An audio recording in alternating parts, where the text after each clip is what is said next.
I asked Everton's aspirations for the season. What about Tottenham? Sylvain, do you want to go on this one first? What should they be targeting? A top 6 finish, or perhaps a fully focus on finally lifting a trophy for the first time in over a decade? I mean, that's what Jose Mourinho does best. Yeah, but if focusing on lifting a trophy will make you lose the focus on the Premier League, I think it's a tough call. They definitely need to be in that top 6 next season.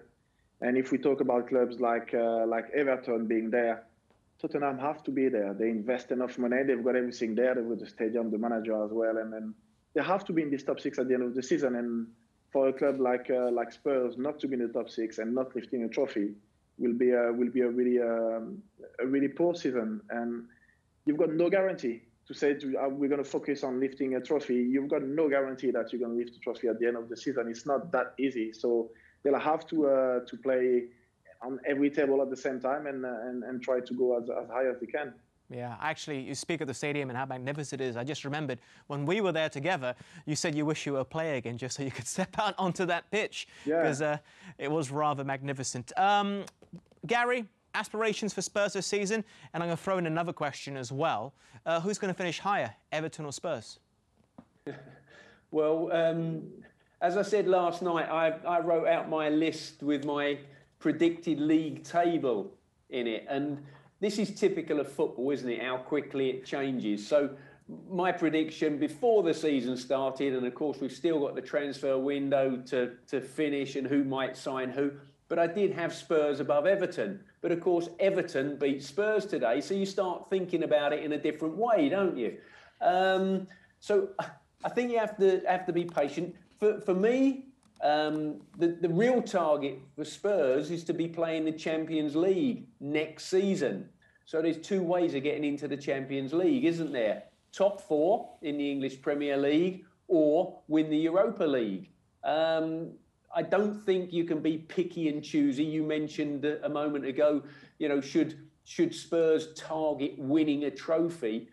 I don't think you can take that risk and put all your eggs in one basket. The bread and butter for any club is the league, simple as that. So it's how high can Spurs finish in the table?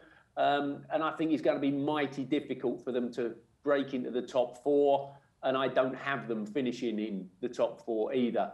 Do I think they could win the Europa League? Yeah, I do, funnily enough. And one of the reasons I say that is Mourinho's only ever competed in the Europa League on 2 occasions, and he's won it twice. So this is his 3rd occasion. Let's hope he can get the hat-trick up. All right, well, you did give your top 4 predictions and bottom 3 yesterday, so I'm not going to rehash the same question to you again.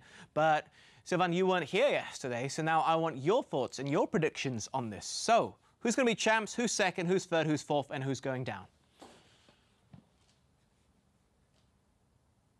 Sylvain? Oh, I think he's... sorry. Yeah. Yeah, I'm back. You're back once again. So you want the 3rd and the 4th, and who's going down? Yeah, I want 1st, 2nd, 3rd, 4th, and bottom 3. Top 4 will be Liverpool, Man City, for sure. Arsenal and Chelsea. In that order? In that order. Wow. And the bottom 4 will be West Brom, Fulham. I think Leeds will do really well. Leeds will be the Sheffield for me of last season. Okay. And I've got a bad feeling for West Ham. I have a bad feeling for West Ham, which I'm sorry because David Moyes is there and he's a manager that I really appreciate. But as a team, I've got a bad feeling for West Ham, I have to say. All right, gents, we have about a minute and a half before we have to wrap. Final question, and I did tell you off air, so I've given you some time to prepare. Give me a big shout for who is a player for you to watch outside of the obvious candidates. You can't say Timo Werner, Kai Havertz, Donny van der Beek, none of those characters. I want someone else. Gary, who should we keep an eye out for?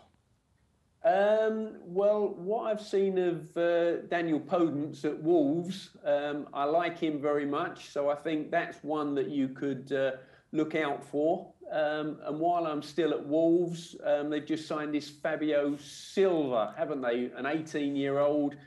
for an awful lot of money, who's meant to be quite a special player. So that's my contribution for the players to possibly look out for, who are going to have spectacular seasons.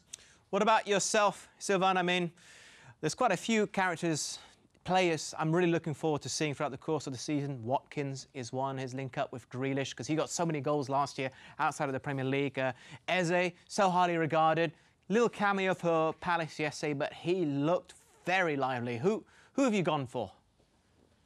Yeah, I think Eze, just because of his link up with Zaha, is two very tricky players. You know, the type of player that you see when you go back home to the area you're born and you play 5-a-side with your friend. Very tricky players, very good to watch on the eye, and I think his link up with Zaha will be really good. And I would say Callum Wilson as well. I know we're used to him because he's been in the Prem for a little while now, but he had two big injuries, and I think he's going to rediscover his form this season with Newcastle, and I hope so, because he's a player that's working really hard, and I've seen him going through a tough time, and he's got plenty of quality. Yeah, well, of course, he scored yesterday, as the other new signing, Jeff Hendrick, getting on the score sheet. So congratulations to them.